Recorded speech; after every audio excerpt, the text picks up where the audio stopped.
settlements all across Ukraine, and they are ready to provide banking services and any type of financial services even during full blackout.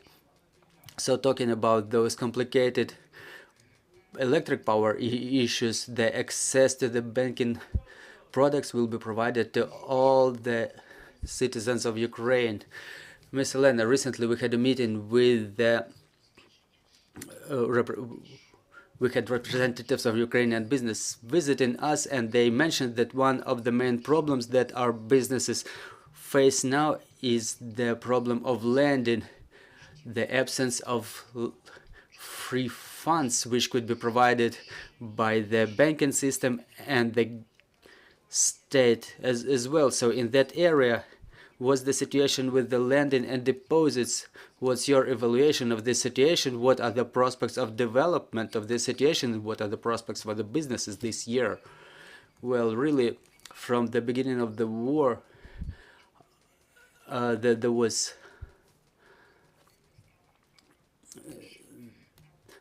was a fall of the demand for lending, and for some businesses, for some areas of business, for some business sectors, it decreased really dramatically. And the first to go out of lending coma were the agrarians who were in need of funds for sowing campaign, for seasonal works, and the government extended their shoulder for them. So to say, they implemented 579 program for agrarians with very good lending conditions, and thanks to that we were able to fulfill the sowing campaign and harvesting campaign, and it was not really as bad as it was expected, as many feared. Then there was some cautious lending for consumers initiated, mostly short-term lending in hryvnia, and we may expect this trend to develop. And I would like to mention some more positive things about lending. Apart from the government programs, there are more programs. For example, a lending program by Credo Bank in cooperation with the European Bank for Reconstruction of Development. They offer loans for their clients. This program is just only approved, and it will start operating shortly. So the risks under that program are being split between the bank and the EBRD, and the program will be working even in the areas close to the front lines. The other programs to support implemented to support the business, for example, one was deployed in Ashad Bank, the lending for small and medium-sized businesses, and they are being financed at the expense of the government of Germany, and they are implemented thanks for the German federal campaign. So the amounts, any company may use the loans in an amount of 260 hryvnias, excluding VAT, and it's a positive signal because both Ukrainian banks and international organizations, they will try to support our businesses. So the range of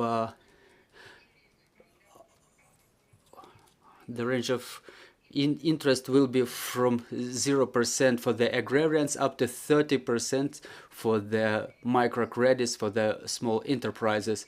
Normal rate for small and medium-sized business is 24-26%.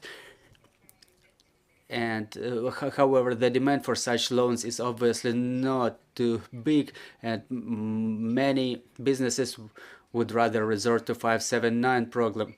So under this program 579, more than 20,000 loans were extended in total amount of 282 million hryvnia.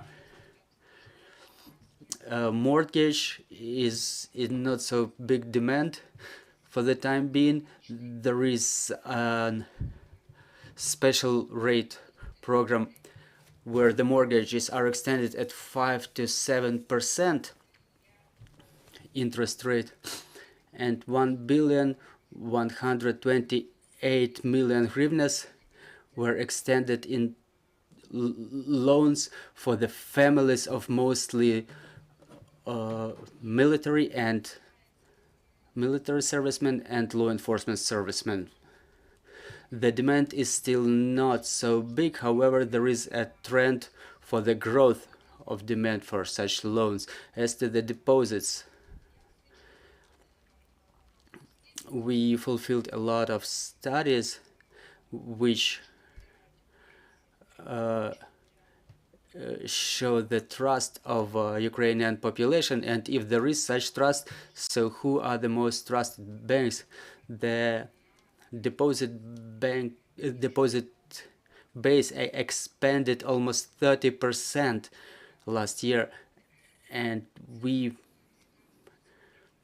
may and the breakdown is 18% in hryvnia, and the minimal rate is 6%.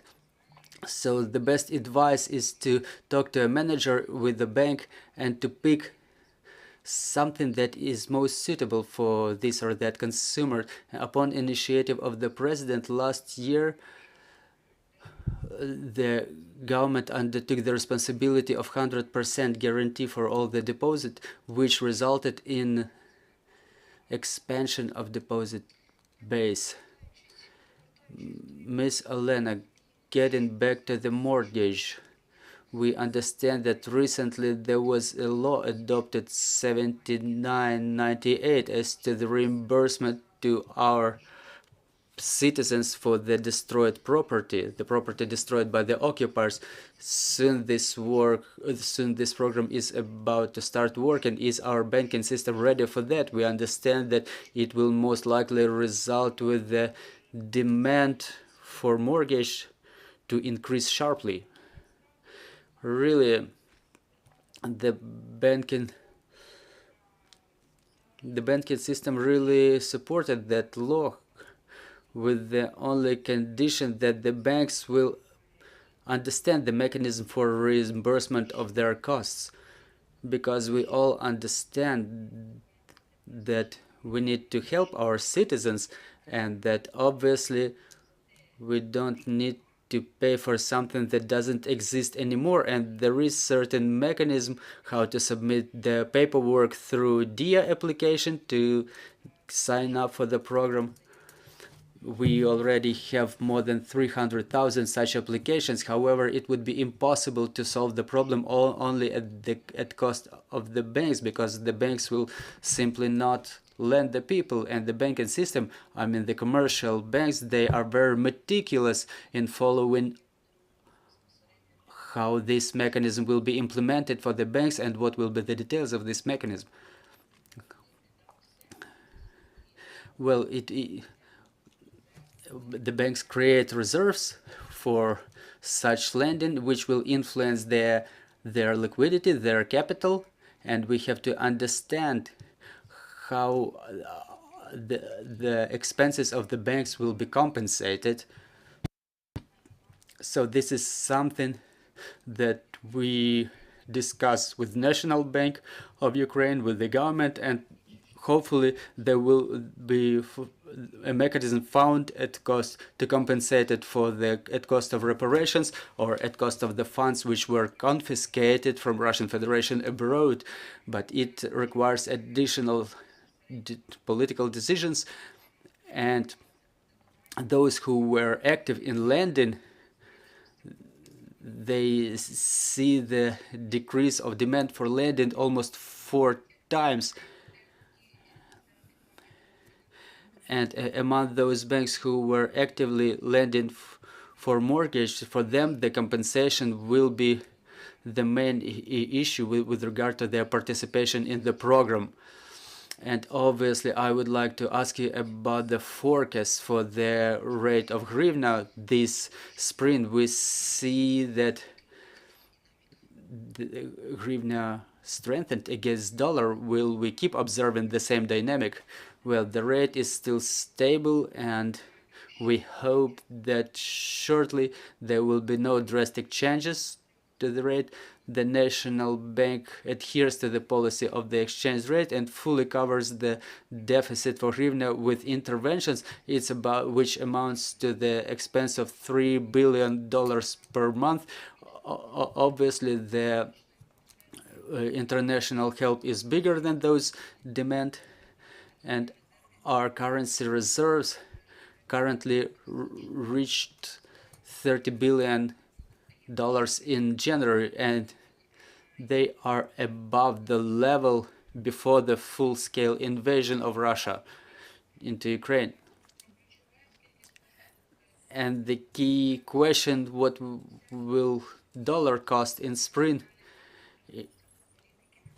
The National Bank will adhere to the policy of the fixed rate at the point of 36.6 hryvnias, which means that the rate in the streets will be around 39-41 hryvnia per dollar. Euro will be a bit more expensive, and it will fluctuate at the market rate of dollar to euro.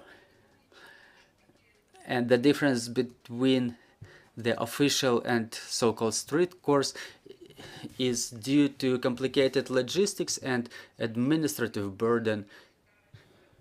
I know that many people wait for recommendations as to the purchase of the currency. It's cheaper to buy currency for deposit because it goes at the official rate, and it's easier to pay in non-cash rather than in cash if you make some currency payments. So this is my short advice. We have basically two rates as of now. There is a market rate and official rate, and it's better than it was in the beginning of the war. We had like 4 or 5 different rates. Now it's only 2 of them, and during martial law, during what we're going through now, this is the reality we're having. Dear colleagues, if you have any questions, please go ahead, introduce yourself. Vladislav Obuch, Ukrinform. My first question is about purchase of currency for deposit. Is this mechanism ideal? Are there any ways to avoid any abuses? Because some of my friends said that they were not able to withdraw the currency after their deposits expired because the banks said they didn't have currency cash. And what's your solution for current Alpha Bank case? There is a draft law being prepared which would allow to nationalize this financial institution under facilitated procedure, and there are different thoughts by the experts who say it's not worth to increase the government role in the banking system, and some say it's not so bad during martial law. What's your opinion on that? Well, thank you for this question. Really, the banks, when a client opens a deposit, they order certain amount of currency. They may not extend it to the client right away, and within some time, like a week, they may transfer it to a card account opened in foreign currency, and the consumer may be able to pay with that card and to virtually have that money in their wallets. We had a study about our migrants. We say that it's been 10 to 11 million people who left Ukraine, and they use such services, such applications, well, which are not available. Well, the services and applications provided by Ukrainian banks, there are no equivalents abroad, and they can easily open a dollar-denominated card without visiting bank branch, and they may receive their deposit paid to that card, like having it in their phones. That's an alternative they may use. I didn't track